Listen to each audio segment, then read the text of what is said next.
So for today's new fighter class, we're going to talk about the importance of line cohesion, and then we're going to do the second part of our three-part series about leg hits, which is how not to get hit in the leg. So, when we're fighting, we always want our line to be straight and have no gaps in it. So, we want our line to look something like that. If we are fighting against a line that looks like this, we win. If we're fighting against a line that looks like this, has a gap in it, we win. If we're fighting against a line that is uneven, relatively straightish, but kind of zigzags between its members, we win. If we're fighting against a line and we are the big spoon surrounding their little spoon, we win.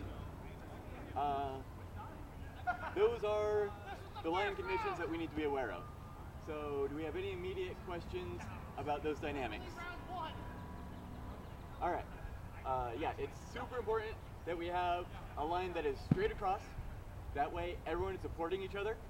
No one is out ahead of the line and gets, picked off from multiple angles without a partner covering them. And it's super important that our line doesn't have gaps in it. If you have to, thin out the line and spread out, but try not to have big gaps. If you have a sword and you reach over here and your partner is slightly beyond the tip of your sword, you probably have a gap in your line. What's going to happen is they're going to have a concentration of people push you out of the way, push through the gap, and then kill your line. So those are things that we want to avoid. All right. Next up, we're going to look at how not to get hit in the leg, because leg hits are really common on our field, and it's really annoying to be on your knees while all the action is happening elsewhere. I need a fearless volunteer. Sure. So, there are three methods that we can use to block a leg shot. Well, actually, no, that's not true. There's four. I'm going to cover them worst first, and then get up to the best one. So, let's have you over here. If war swings for my leg, the worst way to block it is to go like this. Can be done, but it requires a lot of foresight on my end, which I might not always have. Also, this is an awkward place for my sword to be. I'm not threatening my opponent. So, can work, not the best. Tied for second place are these two moves. He'll swing for my leg, and I will slip my leg out of his shot. That one's nice because we can get our opponent to whip, puts their weapon out of the way. It's in an awkward spot. It's less nice because this is a very passive move, and it kind of takes me out of the action. So I might not always get my counter attack, which I want to. Also, very dangerous in a line situation. If War and I are fighting the two of you, and someone swings for my leg, and I go, aha, you can't hit my leg. All of a sudden, I put War in a really precarious position because our line is uneven. And now he can get hit on this side, and I'm not there to protect him.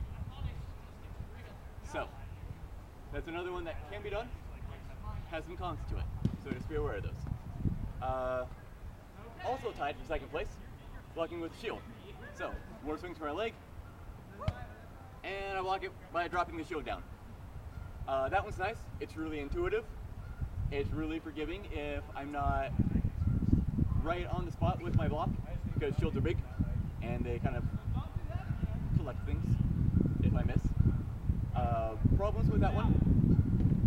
Shields generally move slower than swords. So if I block that leg shot, my shoulders are open. He could come around with a high shot, or his teammate could come around with a high shot, and that's going to be more difficult for me to block. So, also good, has some cons, just to be aware of.